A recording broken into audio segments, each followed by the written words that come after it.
전도 그 숭고한 명령. 디모데후서 4장 1절로 5절 말씀.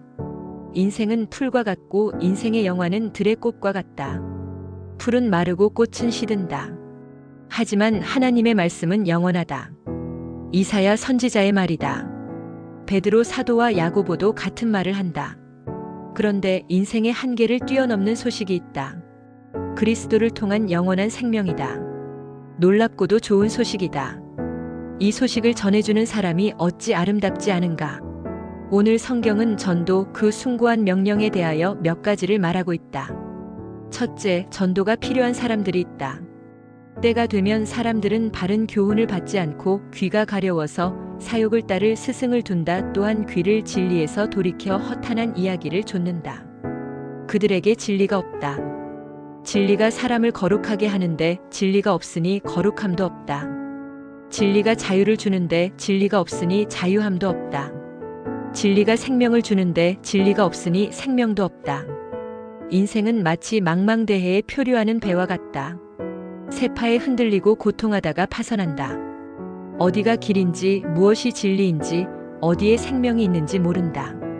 안타까운 것은 그들에게 길과 진리와 생명을 말해주는 사람이 없다는 사실이다. 전하는 자가 없으니 들을 수 없고 들을 수 없으니 믿을 수 없다. 믿지 않으니 주를 부를 수 없고 부르지 않으니 구원이 없다. 그러니 이사야 선지자의 말처럼 좋은 소식을 전하는 자의 발이 얼마나 아름답고 고마운가. 전도가 필요한 사람들이다. 둘째, 전도는 하나님의 말씀을 전하는 것이다. 너는 말씀을 전파하라. 때를 얻든지 못 얻든지 항상 힘쓰라. 범사에 오래 참음과 가르침으로 경책하며 경계하며 권하라. 왜 굳이 말씀인가? 말씀은 구원에 이르는 지혜를 주고 인생의 교훈과 책망과 바르게 함과 의로 교육하여서 사람으로 온전하게 하고 모든 선한 일을 행할 능력을 갖추게 하기 때문이다. 하나님의 말씀은 살아있고 능력이 있어서 좌우의 날이 선 어떤 칼보다도 예리하다. 사람의 혼과 영과 관절과 골수를 찔러 수술한다. 전도는 이러한 하나님의 말씀을 전하는 것이다. 셋째, 전도는 은사가 아니라 명령이다. 하나님 앞과 살아있는 자와 죽은 자를 심판하실 그리스도 예수 앞에서 그가 나타나실 것과 그의 나라를 두고 엄히 명하노니. 전도는 왕이신 그리스도의 명령이다. 너희는 온 천하에 다니며 만민에게 복음을 전파하라. 전도는 숭고하다. 전도에 왕의 눈물이 있고 엄중한 심판이 있기 때문이다. 인생은 전도 받을 시간이 길지 않다. 전도가 영혼의 영원한 운명을 결정한다. 세상에는 소중한 것도 많고 급한 일도 많다.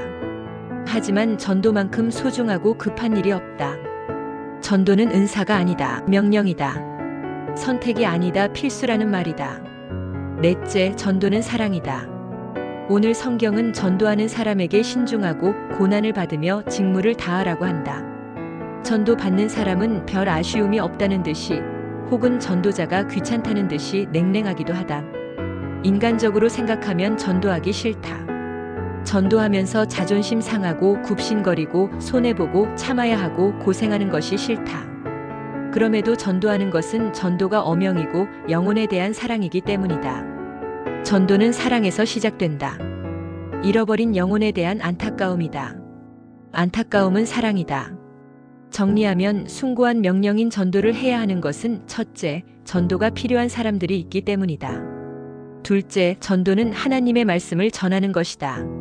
셋째, 전도는 은사가 아니라 명령이다. 넷째, 전도는 사랑이다. 전도 그 숭고한 명령은 축복의 통로로 나를 특사로 보내시는 하나님의 은혜이며 사랑이다. 그 특권을 감사함으로 수행하자. 아멘.